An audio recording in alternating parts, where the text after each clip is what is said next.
Live? There we go. Okay. Happy Wednesday? Wednesday. Today's Wednesday. Alright, I'm going to turn the volume down just a touch.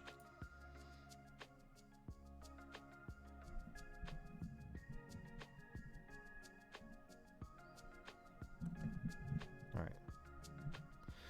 Okay, so... Ooh.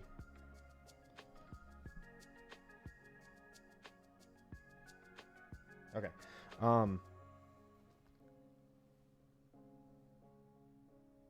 Dashboard. There we go. That's what I wanted. Alright, so happy Wednesday. I haven't done any videos like this in a little while. By the way, if you're watching this on YouTube later on, be sure to leave a like and subscribe if you enjoy these videos. It helps me out it helps me out. But if you're watching live, also welcome in. But it's been a while since I've done one of these videos, or one of these streams talking about, news of the day, or the news, or in this case, the news of the last few days, because a lot happened over the last few days, especially in terms of like, NFTs, and acquisitions and stuff. So on that note, I think it's probably best to just jump right into it. Might help if I actually switch screens. All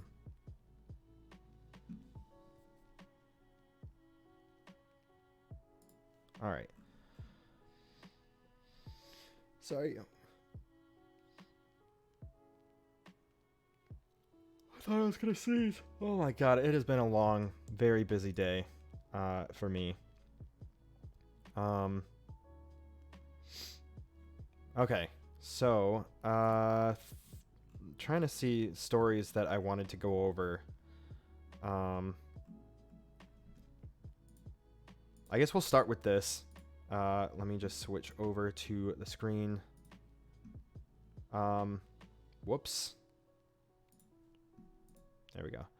So I actually saw the root, or not the root, the original post about this. But just to start off, Activision QA VP Unions could hurt our ability to create great games. Now, I was actually on Twitter when this went up. This was published yesterday, but the tweet went up a few days ago. What's today? The 2nd? So this would have been on Monday. This is the actual post. So this is, just to give a little bit context, an Activision... we'll just read the first 3 paragraphs of the story here. An Activision Blizzard leader has claimed unions could hinder the publisher from producing high-quality titles as Raven Software workers continue to push for unionization. The comments were made by Christian Ahrens, the company's vice president for QA, on an internal Slack channel with staff reportedly unable to reply to his message. It was shared via Twitter by Jessica Gonzalez, one of the organizers behind employee rights group ABK Workers Alliance, as well as Game Workers Alliance, the proposed union formed by Raven staff and supporters following layoffs at the Call of Duty Warzone studio. And this is actually the tweet. Did I just never react to this? I guess I didn't. I'll just retweet it. And they couldn't reply to this. VP, here, let's go to the actual tweet. VP of QA at Activision just posted this shit in company Slack. LOL. This was posted in a channel where you can't reply to threads.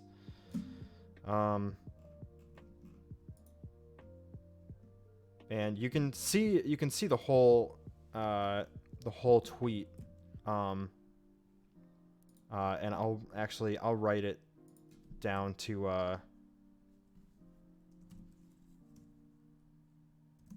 whoops.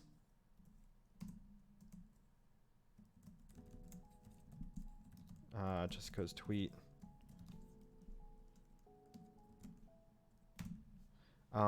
because this is going to go into the sort of show notes or the description over on YouTube. So if you're watching this on YouTube, there's a link to the actual tweet in the description down below.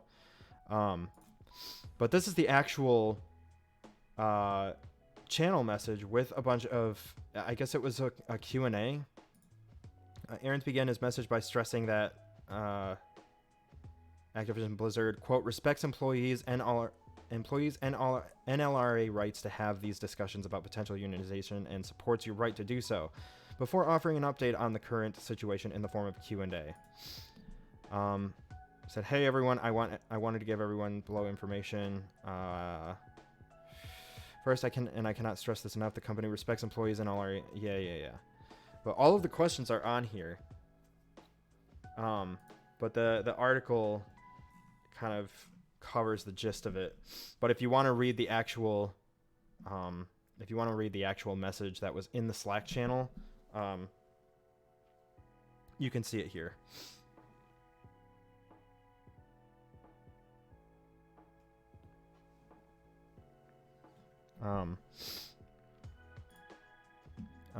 Let's see. When addressing whether unions protect employees and provide job security, Aarons claimed the latter, quote, rests with our ability to produce epic entertainment for our fans.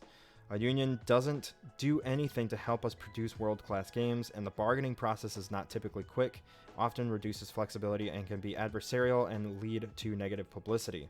All of this could hurt our ability to continue creating great games.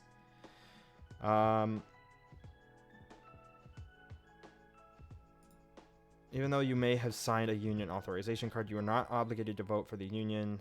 Oh, that's something different. That answers one of the questions.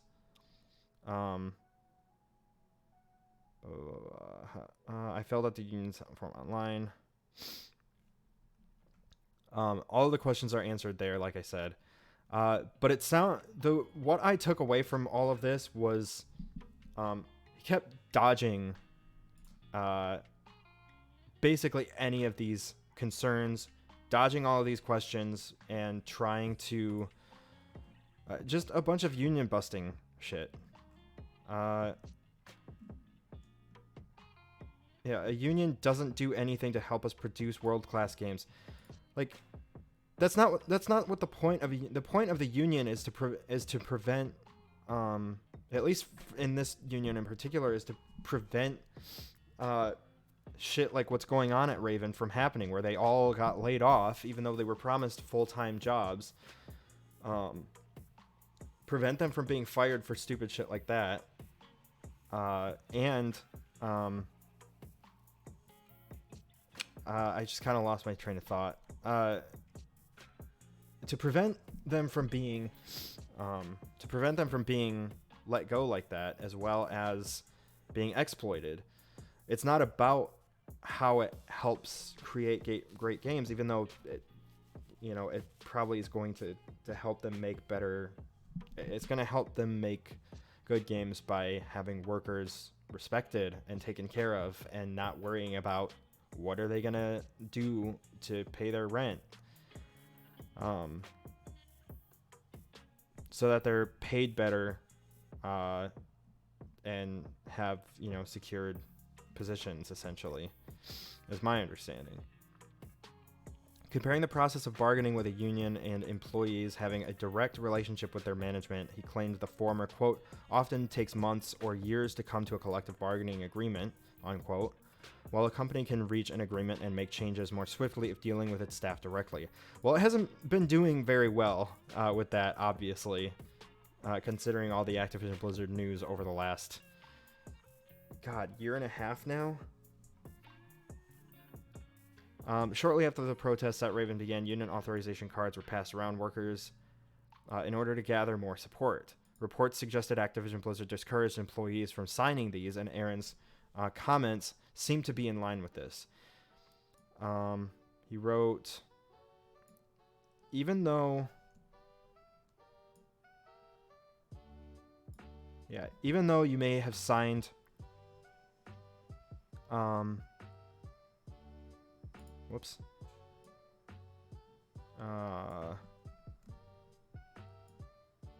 Yeah, even though you may have signed a union authorization card, you are not obligated to vote for the union during an election should one occur. Remember that the NLRB's elections are conducted by secret ballot, so nobody will know which way any employee votes unless the employee chooses to share this information. Aarons did encourage staff to educate themselves on what unions can or cannot do. He also pointed employees toward the public documents by Communication Workers of America, the union under which GWA has been formed.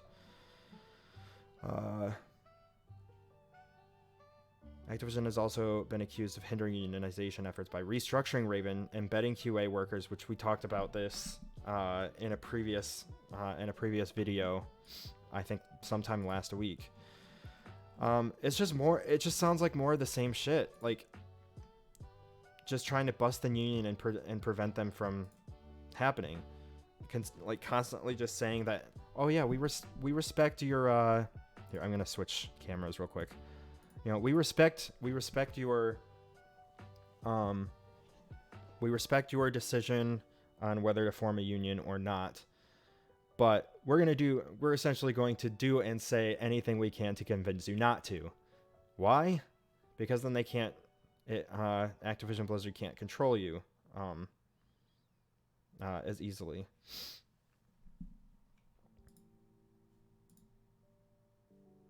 Yeah, this is just more of the same bullshit. It's just frustrating, and my heart goes out to everyone going through all of that. Like, you should be able to work in a safe environment. Like that, it's a bare minimum ask.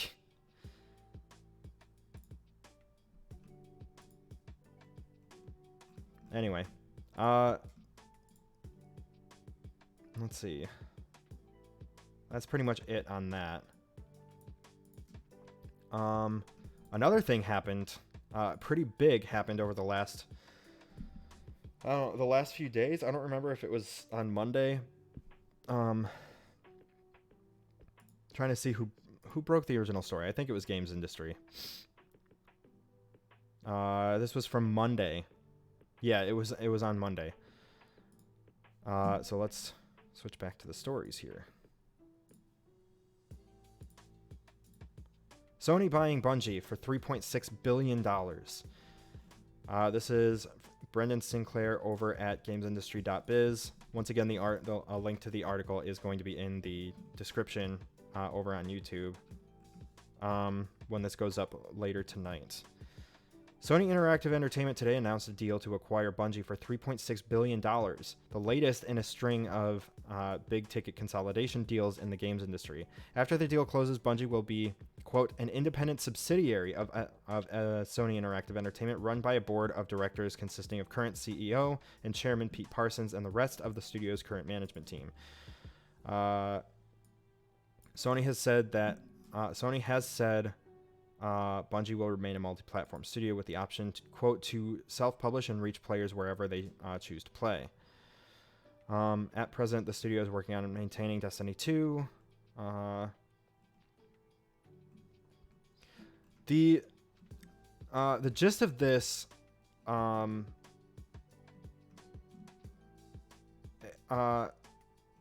me just read the quote from Jim Ryan.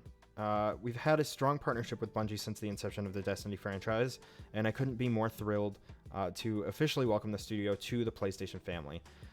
This is an important step in our strategy to expand the reach of PlayStation to a much wider audience. We understand how vital Bungie's community is to the studio and look forward to supporting them as they remain independent and continue to grow. Like Bungie, our community is core to PlayStation's DNA, and our shared passion for the gamer and building building the best place to play will now evolve even further. Now, I did a lot of reading on this stuff, and I'm gonna go ahead and switch back to just me. I've done a lot of reading about this because I know the Activision Blizzard acquisition from Microsoft was definitely an alarming acquisition just because of how big it was. Sony buying Bungie really isn't that big in comparison because Bungie is an independent studio and self-publishes, but they're not as big as Activision Blizzard. Activision Blizzard is basically like one of the top, like one of the largest corporations in our industry. So Microsoft buying them out is basically one giant company buying another giant company and merging, which of course, and we're going to get to that in a little bit, but of course the FTC is going to review that. So who knows what's going to happen from that. But back to Bungie.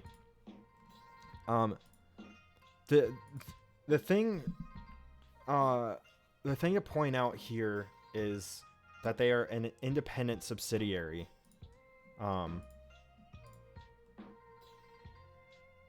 after the deal closes, Bungie will be, quote, an independent subsidiary, which means, and there's quite a bit of breakdown about this. Whoops. And I don't remember where it was.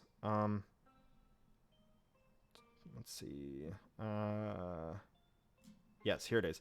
This is Parsons said Sony Interactive Entertainment supported the studio's dual goals of making generation-spanning entertainment while staying creatively independent.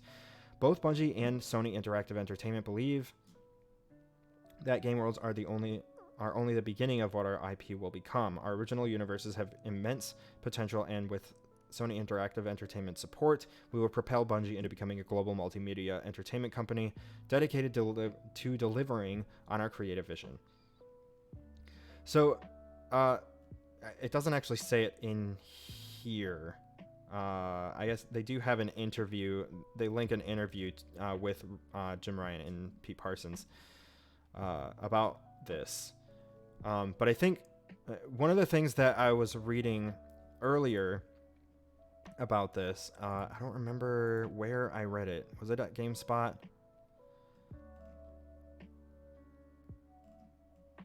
Oh god, there's so many ads.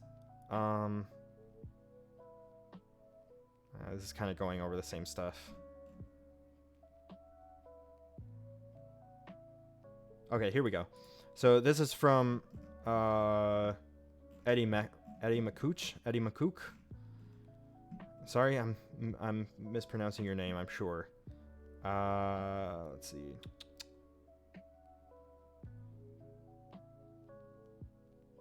Here we go.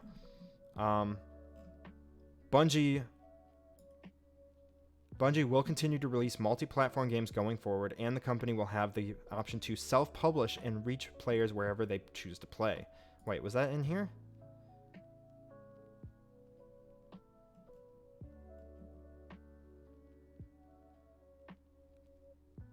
It might have been. Might have been in a different article. Will remain a multi-platform studio. Okay. Yeah. So, with them being creatively independent, PlayStation might technically own Bungie after this acquisition is complete, but as an independent subsidiary, which means that, yes, they will continue to publish their games on like Xbox and PC. They will continue, more than likely, to continue to self-publish. But I read an interesting article, a piece from PC Gamer that says, so if it's not about exclusivity, why exactly did Sony buy Bungie? And I'll put a link to it in the description. But they had it was Andy Chalk. No, Tim Clark, excuse me. Tim Clark and Andy Chalk over at PC Gamer. But one of the things that they brought up in the article, that Tim brought up in the article, is that Sony has has a large business in other multimedia platforms. So movies, for example, they've got, they have a movie business. They've got they have, a branch of the music industry. But the big thing is I think, at least based on the article, and I kind of agree, yeah, they say it a little bit better than me. I'm just going to go ahead and switch over to there again. Now go away. I wish there was a way to go to reader view on this. Is there a way? I don't think there is.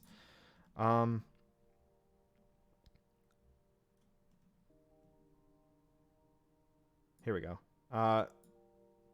Part of the answer lies in this line. Sony Interactive Entertainment believes that game worlds are only the beginning of what our IPs can become.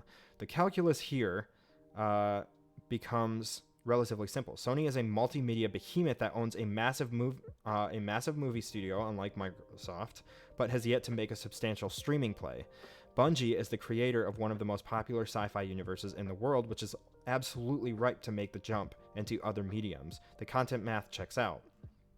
Note that the mood music around the gaming crossover content has shifted thanks to non-shit shows like The Witcher. It has a little bit more opinion than... I mean, this is an opinion piece, too, so... who knows how Paramount's Halo show will eventually be received. Cortana redesign aside, it's further sign that the content conglomerates see gaming copyright as very fertile ground. And that's kind of what I was agreeing with, is that Sony has their foot in the movie business. Having Bungie and ownership over that IP of Destiny, they could use that in that side of their business rather than just exclusivity on platforms. So Sony buying Bungie is not necessarily a bad thing for the game industry if where crossplay is concerned or where exclusivity is concerned. Not in the same way that Activision Blizzard was with the Microsoft acquisition. Anyway, that's kind of the gist of that story. There was, let's see. There's a lot to talk about as far as NFT bullshit goes, and I only have the Team 17 thing, but it feels like every day there's more stories about it. I'm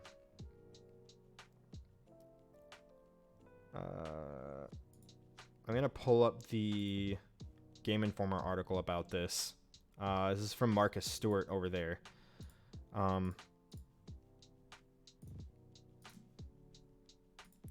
Damn it, I keep opening the wrong thing. I can close out all of these. Yesterday being Monday, because this article is actually from yesterday.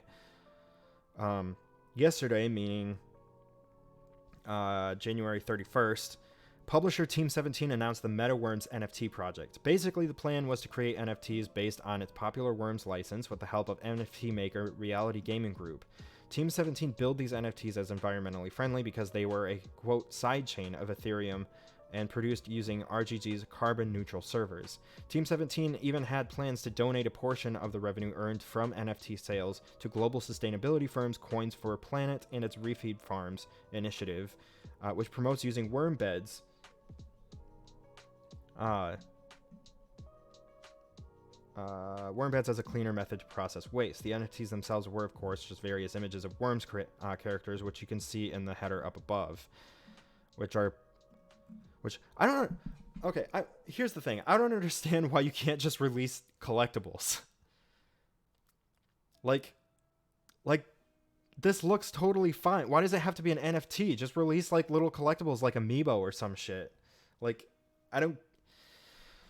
NFTs are dumb. But yeah, so they got a lot of pushback for this, obviously. But then with all of this it goes on, with all of this blowback, Team 17 announced today, this was actually yesterday, February 1st, announced on Twitter that it has received the message loud and clear and is stepping away from NFTs altogether. This story is not unlike when GSC Game World announced plans to add NFTs to the upcoming Stalker 2. Fans also revolted, and while the studio initially defended its plans, it ultimately reversed course. And they actually mentioned Ubisoft. And that's a whole other thing.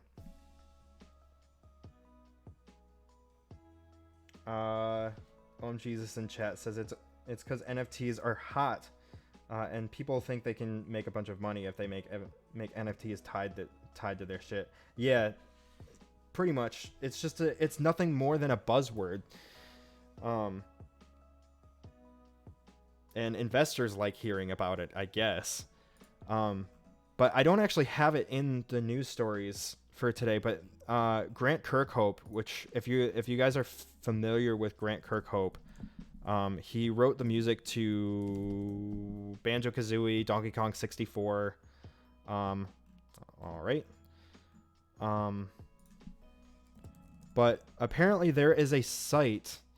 You're watching me investigate this now. Business speech is nauseating. Yeah, seriously.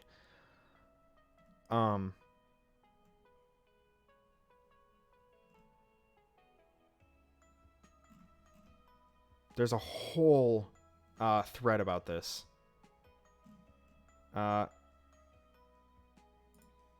So I came across this This was all happening yesterday, and I'll post a link to this here.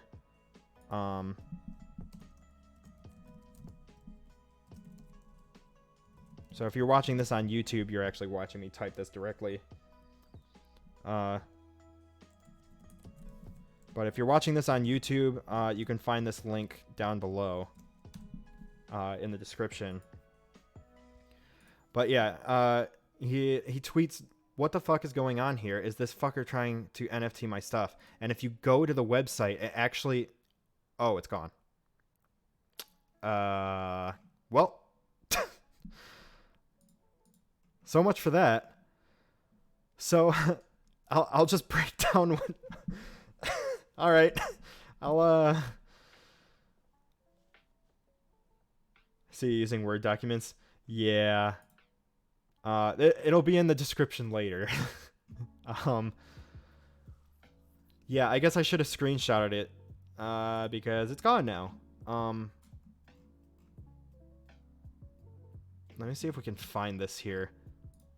Just watch me trying to, find this. Yeah, okay. So I can't find a screenshot of it, but,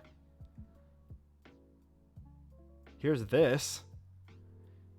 Hit piece, music NFTs, which had pretty much Grant Kirkhope's entire, they had Grant Kirkhope's entire library, essentially, being sold as NFTs without his permission, and he was pissed, and I was pissed for him. But to go back to the actual tweet, they tweeted, "Clearly we have struck a nerve and are very eager to create the ideal experience for music fans. To be clear, artists get paid when their digital goods are sold on Hitpiece. Like all beta products, we are continuing to listen to all user feedback and are committed to evolving the product to fit the needs of the artists, labels, and fans alike." The thing is, and this is very telling, Grant Kirkhope retweets that, "You fuckers, how can you sell things you don't own without having the permission of the artist or copyright holder who made it?" They did not get permission from him. They did not do the proper licensing or anything. They just put it out there. NFTs are fucking bullshit. They are unregulated. They are scams. I don't even know how to put into words. Like, so many artists' shit have been stolen and sold on the black market, on the blockchain. What the sorry, for those on YouTube, actually, how about let's just bring up the chat. Yeah, OMGesus says, he wasn't even involved. See, these statements from business people make me want to puke. Also, what the fuck is struck a nerve? fact that they said that strikes a nerve. Yeah, seems we struck a nerve from the artists that we stole their music from in order to sell to other people without their permission. Seems we struck a nerve when we did that. Yeah, no shit, you struck a nerve. You took people's work without their permission to sell it. Like, it's so condescending, man. Yeah, seriously. Like, good God, man. There's gonna be more NFT bullshit, but back to the whole Team 17 thing. Actually, there really wasn't much else to talk about with that. And I haven't watched it yet, but I guess there's a video, a documentary on all things NFTs, and the problem with NFTs.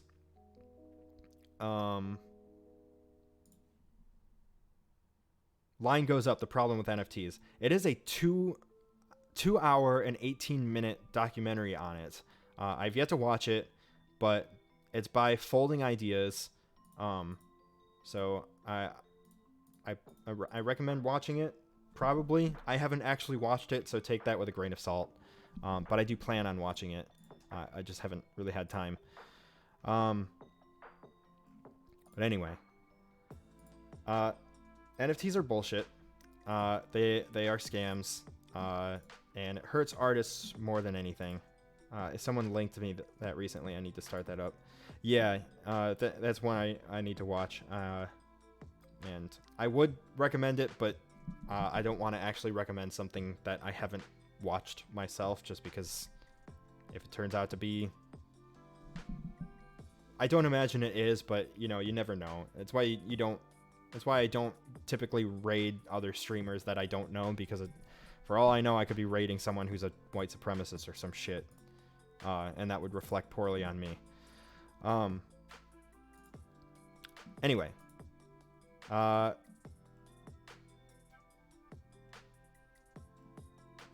that's all I had for the NFT report. There are going to be some... all of that stuff is going to be in the description. I have been going for a little bit. Like your integrity, man. Good job. Hey, thank you. I appreciate that. Okay, next story. Let me pull it up here. And I read this just a little bit ago, but all right, let's pull this up.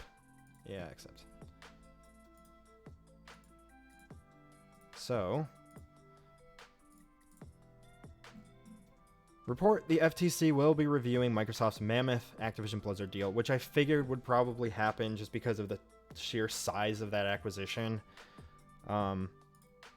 So we'll just get right into the article. The Federal Trade Commission will be handling the U.S. antitrust review of Microsoft's staggering Activision Blizzard acquisition, according to a report from Bloomberg. The Xbox maker agreed to purchase Activision Blizzard, the company behind major franchises like Call of Duty and World of Warcraft, for $68.7 billion last month. Last month? Has it really already been that long? Oh, last month as in January. It's only the 2nd. Anyway. The FTC and the Department of Justice review most large transactions with the potential to affect commerce in the United States, conducting investigations designed to prevent deals that will, quote, substantially lessen competition. The two bodies share jurisdiction over merger review, with transactions being assigned to one agency on a case-by-case basis. As noted by Bloomberg, the FTC is viewed as the more aggressive of the two after vowing to expand antitrust enforcement and regulation in 2021. The FTC has already sued to block two major tech takeovers, including NVIDIA's proposed purchase of ARM and Lockheed Martin's deal for Aerojet Rocketdyne. And Microsoft declined to comment, of course. I wonder how this will go down. Yeah, only a week ago. Yeah. I'm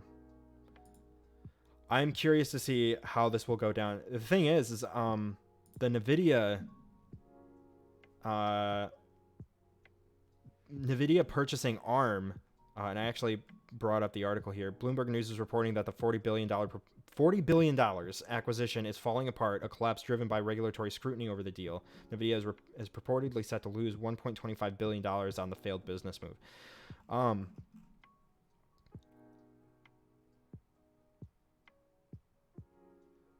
I think this one's a little bit different just because we're not looking at an acquisition of one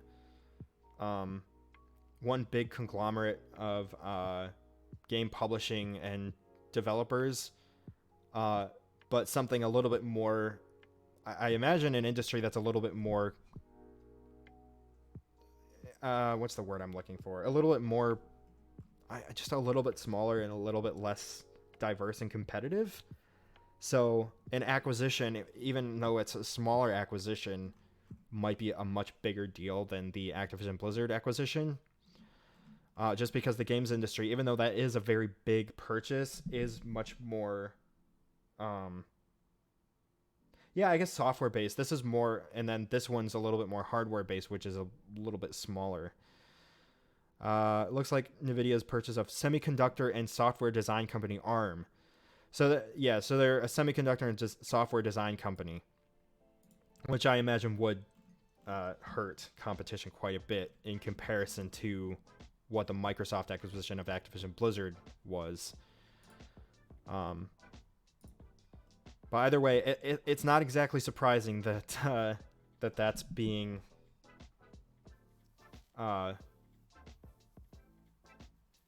that's being blocked, or that it's being reviewed, rather. I don't remember if GamesIndustry.biz had anything extra to say on that. I think it's more or less the same thing. Other than that, the FTC is more aggressive, but I think they said that in the other report too.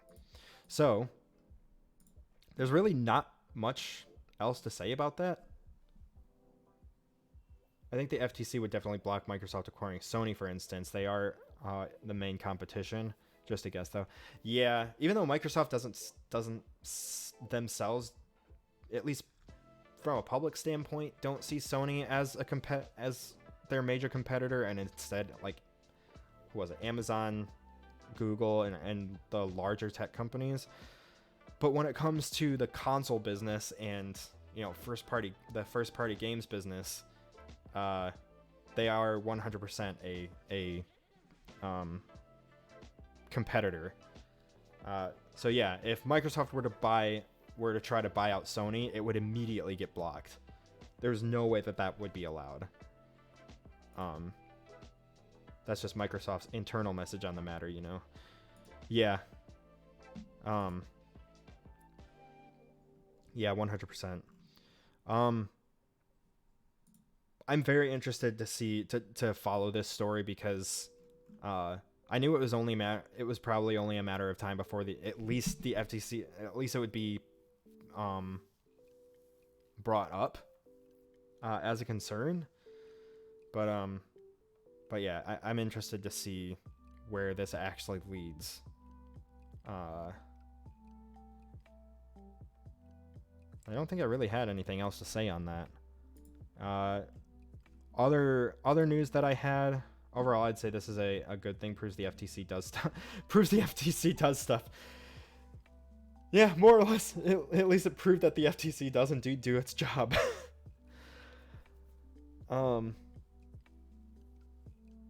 Yeah, especially when it's a potential significant threat to competition, and monopolizing.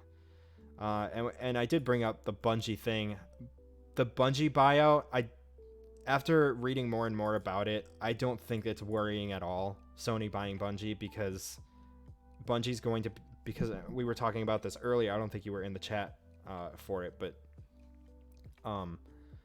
the whole Bungie thing is that Bungie is going to be an independent subsidiary of Sony, which means they're not really going to be exclusives for PlayStation. It's still going to have the freedom to self-publish. It's still going to have the freedom to release multi-platform. And it's barely saw the notification when I showed up. Yeah, no problem. But yeah, so I don't think that one's a big deal. I think that if anything, it's good for Bungie and probably good for well, not necessarily for the industry. It'll be good it'll be good for them, I think. Even if it's not like Microsoft doesn't have competing software in regards to what Bungie will be doing. I mean they have Halo, and they own Call of Duty and Warzone. So it's like even with what Bungie is doing, Microsoft still has the leg up when it comes to at least first-person shooters. But I will, on the whole Bungie thing, I do want to disclose that I am friends with the community manager I'm friends with Liana Rupert, who is the Bungie, not Bungie, Destiny 2 community manager at Bungie. So, but that doesn't affect how I'm talking about this. Either way, good for them overall. I don't think it's a threat to the industry in any way, shape, or form, because it's not going to be exclusive. It's not really a big competitor, or anything like that. But either way, I'm interested to see what this leads to. Also, what I brought up earlier is the piece from PC Gamer. So if it's not about exclusivity, why exactly did Sony buy Bungie? It's a good read. I highly recommend reading it. I do agree with a lot of the stuff that's in there. As far as with Sony being having a huge arm in the movie business, having Bungie's having Destiny's universe as an IP. Yeah, it'll be in the description. But if you want that link now, since you're in here, anyone watching live, you can actually just go see it right here. But if you're not watching live and you're watching this on YouTube later, the link is going to be in the description to that piece. Highly recommend reading it. Okay. I think that probably wraps up all of those stories. I did have a couple other things. It was GamesIndustry.biz's weekly sales charts, and PlayStation 5 surpasses 17 million units shipped. There's not really a whole lot of substantial stuff. It's all just business statistics and stuff like that. But if you aren't interested in that, I highly recommend going over to GamesIndustry.biz and looking up the weekly sales charts. I like reading those every day. And also, who the fuck keeps buying Mario Kart 8 Deluxe? It's been out since the Switch was released, pretty much, and it's still in the top 10. Half the time, it's even in the top 5. Who the hell keeps buying this game? How does like, I don't understand how it can continue to sell that well. It's insane. Anyway, I think that's a good note to end on. And I'd like to get to the bottom of who the hell keeps buying Mario Kart 8 Deluxe. I want to know who you are. I just want to talk.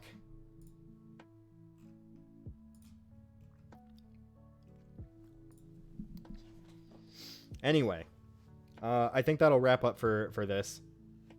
You still need to buy it, though. I think I have it. Do I have it? I'm pretty sure I have it. Yeah, I do have it. But anyway, that's going to wrap up the news for today. Had a lot of catching up to do over the last few days just because I haven't been doing this. But if you're watching this on... Oh my god, excuse me. If you're watching this on YouTube later on, thank you so much for watching. Be sure to share with friends, leave a like or a comment, or subscribe if you're enjoying this stuff. Or if there's ever stories that you...